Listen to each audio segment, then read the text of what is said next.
पूर्व दिल्ली पुलिस ने ठग ठग गैंग के सदस्य को किया गिरफ्तार। कार में रखे 10 लाख रुपयों पर किया था हाथ साफ। पुलिस ने मामला दर्ज कर जांच की शुरू।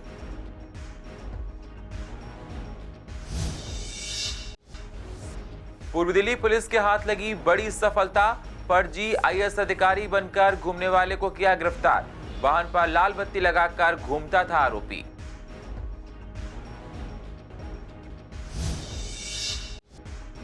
निगम के कच्चे कर्मचारियों की बढ़ रही हैं मुश्किलें। कच्चे कर्मचारियों को नहीं मिलती है पेंशन। रिटायरमेंट के बाद सामने आ सकती हैं मुश्किलें। यूनियन नेता ने दिया कर्मचारियों को आश्वासन। पूर्व दिल्ली के अभिभावकों का कहना, बढ़ती ठंड को देखते हुए बच्चों के स्कूल अभी ना खुलें। 9 जनवरी से स्कूल खोलने की कही जा रही है बात।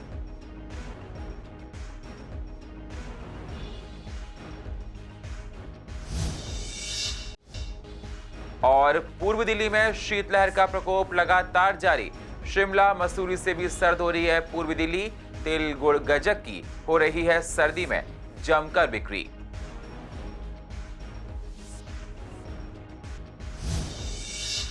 नमस्कार, स्वागत है आप सभी का सीसीएन में। मैं हूं आपके साथ सुनील चौहान और आप देख रहे हैं पूर्व दिल्ली खास। अब रुक करते हैं पूर्व दिल्ली की अहम खबरों का। अगर आप कार से जा रहे हैं और आपके पास बैग में रुपए हैं तो आपको भी सावधान होने की जरूरत है, क्योंकि गाड़ी पर ठग ठग कर कोई सारी कमाई उड़ा सकता है। ऐसा ही ताजा मामला पूर्व दिल्ली के प्रीत बिहार इलाके का है, जहां केंद्रीय लोक निर्माण विभाग के कॉन्ट्रैक्टर असलम दिल्ली सचिवालय से प्रीत बिहार अपने रिश्तेदार से मिलने आए थे। असलम ने बताया कि 2 दिन पहले ही किसी काम के लिए उन्होंने बैंक से 10 लाख रुपए निकाले थे और आज दोपहर वो सचिवालय से प्रीत बिहार अपनी कार से पहुंचे। जब वो रिश्तेदार के घर पहुंचे तो उनके ड्राइवर का कॉल आया और कहा कि गाड़ी में पैसों का ब्रीफकेस नहीं है। काफी तलाशी के बाद असलम ने पुलिस को सूचना दी। सूचना के बाद मौके पहुंची पुलिस को असलम ने बताया कि उनका ड्राइवर गाड़ी में था, तभी किसी ने शीशे पर ठक ठक की और इशारा किया कि रुपए नीचे गिर गए हैं। ड्राइवर बाहर आया तो देखा कि 10 लाख रुपए नोट पड़े हैं। जैसे ही ड्राइवर नोट उठाकर गाड़ी में बैठा तो देखा कि पिछली सीट से ब्रीफकेस गायब है, जिसमें 10 लाख रुपए नकद थे। पुलिस ने ड्राइवर और असलम के बयान के आधार पर मामला दर्ज कर लिया है और जांच में जुट गई है। तो हमारी गाड़ी से ब्रीफकेस निकला है। ठीक है। यहीं आके खड़ी हुई थी। 5 मिनट बाद जैसे हम ऊपर ऑफिस में गए आगे दिखा तो ड्राइवर ने फ़ोन किया कि गाड़ी में से ब्रीफकेस निकाल दिया। तभी आके पुलिस को इंटीमेट किया है। उन लोगों ने जो भी इसमें एक अपना फिंगरप्रिंट्स वगैरह जो भी चीज़ उठाई है उन्होंने थाने बुलाया, थाने जा रहे हैं जी। अच्छा, उन्हें तो इसी तरह की बात बताइए जी कि आगे किसने ठक ठक किया। हाँ। वो ऐसे जो है उन्होंने ड्राफ्ट टिकट करी तो उसको 10-10 के नोट निकले हैं उसकी जेब से। वो हो सके उसके लालच में उतरा हो नीचे। अब क्या हुआ क्या नहीं हुआ हमें तो कोई जानकारी इसमें है नहीं है। चारों तरफ कैमरे लगे हुए हैं जी। अच्छा। अब जो पुलिस की जानकारी में जो चीज़ आएंगी, ड्राइवर तो 2 को बता रहा है जी, कोई 2 लोग थे। 2 लोग थे। बैग के अंदर हमारे सारे सिक्योरिटी के डॉक्यूमेंट्स है जी। हाँ। और हमारा उसमें कैश है और जो पासपोर्ट है, गाड़ी की आरसी है, सारी चीज़ें हैं उसमें। कैश कितना ले गए सर वो आप? कैश 10 है जी सर। 10 लाख रुपए। आने वाले गणतंत्र दिवस समारोह को देखते हुए पूर्व दिल्ली में अराजक तत्वों पर कड़ी नजर रखी जा रही है, ताकि कोई असामाजिक तत्व शांति और कानून व्यवस्था को भंग ना कर पाए। ऐसे में शास्त्री पार्क की पुलिस के हाथ बड़ी सफलता लगी है, जहां डीएमआरसी से में कार्यरत एक व्यक्ति खुद को आईएएस अधिकारी बताते हुए अपने निजी वाहन पर लाल बत्ती लगाकर उसका प्रयोग करता था। उसको गिरफ्तार कर लिया गया है। साथ ही उसकी लाल बत्ती लगी कार को भी जब्त कर लिया गया है। औपचारिक जांच में पाया गया कि फ्रंट बोनट पर भारत सरकार लिखा हुआ था। इसके अलावा कार की विंड स्क्रीन के बाईं ओर एडवोकेट के लोगो वाला एक स्टिकर भी चिपका हुआ था, जिसमें देखकर संदेह हुआ उनको और जांच लगातार जारी है। निगम में कच्चे कर्मचारियों को पक्का करना हमेशा एक चर्चा का विषय बना रहता है।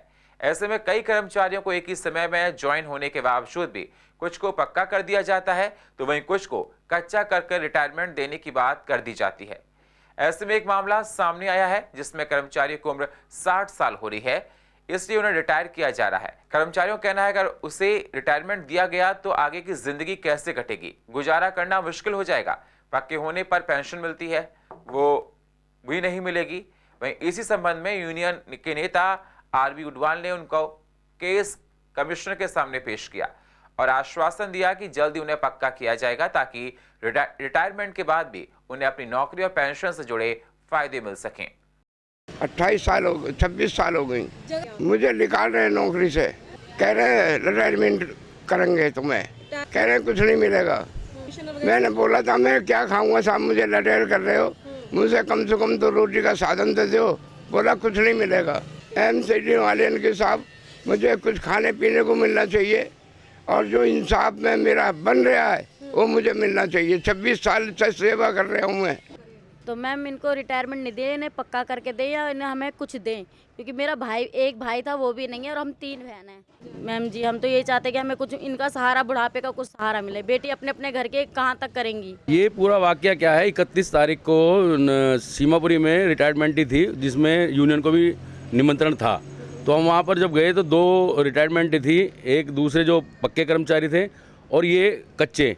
तो जब हमने देखा कि कच्चे कर्मचारी को रिटायरमेंट कर रहे हैं तो हमने इनके SI राम परवेश जी से बात की, भाई इनको ऐसा क्यों पक्का कर रहे हो। वो कहने लगे कि जी उसके अकॉर्डिंग कर रहे हैं हम, जो इनके आधार कार्ड लगे हुए हैं पक्के होने की फाइल में उस पर कर रहे हैं। मैंने ये तो गलत बात है, क्योंकि जिस कर्मचारी ने अपना पूरा जीवन इसमें दे दिया है और 98 से 2000 तक का बैच पक्का हो रहा है, तो इनको भी पक्का करने के बाद आप रिटायरमेंट करो। तो वो कह रहे हैं ऊपर का मामला है। तो हम कमिश्नर महोदय से मिले अभी 2 दिन पहले, तो इसमें पत्र द्वारा अवगत भी कराया और इनको पेश भी कराया। तो कमिश्नर महोदय ने भी आश्वासन दिया है कि ठीक है इसको संज्ञान में लेते हैं मामला। बच्चों को हमेशा से ही स्कूलों की छुट्टियों का इंतजार रहता है, चाहे सर्दियों की हो या फिर गर्मियों की। इस बार भी दिल्ली NCR में सर्दी बहुत ज्यादा पड़ रही है। सर्दी की वजह से नर्सरी तक के 8वीं तक के बच्चों की छुट्टियां चल रही हैं, क्योंकि सरकारी गाइडलाइंस के अनुसार सभी स्कूलों को 15 जनवरी तक बंद करने के लिए कहा गया था। लेकिन कई प्राइवेट स्कूल 9 तारीख से स्कूल खोलने की बात कह रहे हैं। ऐसे में पेरेंट्स भी बच्चों को कड़ाके की ठंड के बीच स्कूल भेजने से डर रहे हैं। CCN की रिपोर्टर ने इस विषय पर पेरेंट्स से बात की तो उनका कहना है कि स्कूल अभी नहीं खुलने चाहिए, क्योंकि सर्दी बहुत ज्यादा पड़ रही है। बच्चों को सर्दी से काफी परेशानियां होंगी। स्कूल 9 तारीख से नहीं खुलने चाहिए, बाद में जब थोड़ी सर्दी हल्की हो जाए तब स्कूल को खोलना चाहिए। जो 9-10th का है उनके जैसे बोर्ड्स के लिए हम प्रिपेयर करते हैं उनको, तो उनके प्री बोर्ड एग्ज़ाम्स हैं। और हमारी जो LKG to 8th की बात है वो उनकी विंटर ब्रेक है, and winter break we are thinking to extend it. कब तक के लिए एक्सटेंड किया जाएगा उसको? Most probably by the next week, for the next week 15th of January तक। नहीं, एक्चुअली देखिए जो वेदर कंडीशंस हैं दैट आर टेलिंग कि हमें अभी बच्चों को नहीं बुलाना चाहिए, क्योंकि अगर इन केस स्ट्रेंथ आती भी है तो बहुत कम आएगी, क्योंकि ऑलरेडी वेदर इस बार अभी चिलिंग एयर अभी शुरू हुई है तो बच्चे इफ़ेक्ट हो रहे हैं। सो वी वुड लाइक कि बच्चे कोई बात नहीं है घर से ही करें। नहीं, उनके प्री बोर्ड्स हैं तो it has already been scheduled, तो वो तो अपने शेड्यूल के हिसाब से, क्योंकि प्री बोर्ड्स भी नेक्स्ट मंथ से स्टार्ट हो जाएंगे, so they will go for the pre board exam. School में है अभी बच्चा, मैं उसी को रिसीव करने आया हूँ। छुट्टियाँ पड़ी थी न्यू ईयर पे, लेकिन कल से स्कूल खुले हैं दोबारा। नहीं, बिल्कुल एग्जैक्ट सही फैसला है वो, क्योंकि बच्चे उठ भी नहीं पाते, सर्दियाँ हैं उनके लिए तो दिक्कत है, छोटे बच्चों के लिए। तो फैसला तो ठीक है, बट देखते हैं अभी आगे क्या होता है। मेरे हिसाब से 15 तक तो बंद ही रहने चाहिए। अभी बहुत ज़्यादा ठंड है और बहुत ज़्यादा पॉल्यूशन भी है, बहुत ज़्यादा। वो उठ ही नहीं पाता, पहले तो फर्स्ट ऑफ ऑल उठ नहीं पाता, फिर उसको लेके आओ ठंड में तो उसको ढक के पूरा लाना पड़ता है। एग्जैक्टली हमने तो कंप्लेंट, मैंने इवन कल आया था मैं मॉर्निंग में, तो मैंने मैडम को कंप्लेंट भी करी थी कि अभी आपने स्कूल क्यों खोले हैं, अभी इसको बंद रखना चाहिए। तो उन्होंने कहा कि अभी पीछे हमारी बहुत छुट्टियाँ हो गई थी तो उस वजह से बच्चे स्कूल खोले, हाँ, कवर अप करने के लिए, लेकिन वो कोई जेन्युइन रीज़न नहीं। गिरते पारे के साथ राजधानी दिल्ली कड़ाके की ठंड में गिरफ्त में है। दिल्ली में इस समय शिमला और मनाली से भी ज्यादा सर्दी पड़ रही है। साथ ही शीतलहर चलने से ठंड और भी अधिक बढ़ जाती है। भीषण सर्दी और कोहरे के बीच लोग खुद को गर्म रखने के लिए आग का सहारा ले रहे हैं और लोग आग जलाकर हाथ तापते हुए नजर आ रहे हैं। ऐसे में खुद को गर्म रखना बेहद जरूरी है, इसलिए लोग अपनी डाइट में गुड़, तिल, मूंगफली और गज्जक जैसी चीजों का इस्तेमाल कर रहे हैं, जिससे सर्दियों का असर कम महसूस हो। अब ऐसे में हमने मार्केट जाकर देखा तो दुकानों में गज्जक, रेवड़ी अधिक मात्रा में मिलनी शुरू हो गई है और बिक्री भी खूब हो रही है। लोग इसे खरीदना बेहद पसंद कर रहे हैं, लेकिन जब हमने लोगों से बात की तो उनका कहना है कि इस बार काफी दाम ज्यादा हैं। वहीं दुकानदारों ने बताया कि आने वाले त्योहारों पर ये दाम और बढ़ सकते हैं। वैरायटी जी वही है, सेम ही होती है वैसे तो। ये लड्डू है, ये ज़्यादा बिकते हैं। खोए की गजक है, और आपकी जो है तिल वाली कटर पट्टी है, मूंगफली पट्टी है, मूंगफली है। सबसे महंगा है जी ये लड्डू है वाला, ये 120 है, 160 है, अलग अलग वैरायटी है। तिली गजक है जी, 160 वाली भी है, 240 वाली भी है। नहीं, बिक्री तो हो रही है, रेट ज़रा सा ज़्यादा है। ये जो तिल का मटेरियल है ना, ये शरीर को गर्म रखता है, ठीक है, और सेहत के लिए अच्छा है। और मोस्टली जो है ना, गुड़ के साथ तिल का ज़्यादा अच्छा योग है।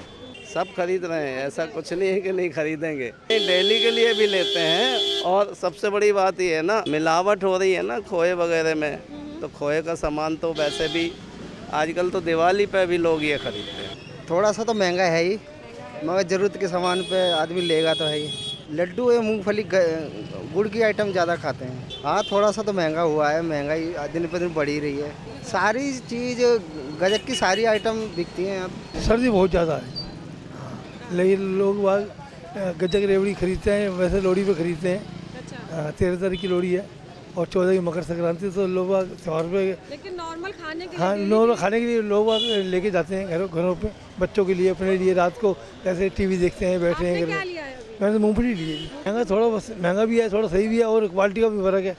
जैसे क्वालिटी ऐसा माल जैसे पैसे। भाई वजह यही है, भाई एक तो स्वाद का है, स्वाद के लिए, अपना टाइम पास करने के लिए। मूँगफली इसलिए ले ली, गज्जक ले ली, गर्माहट के लिए थोड़ा बहुत, चलो टाइम भी पास हो गया।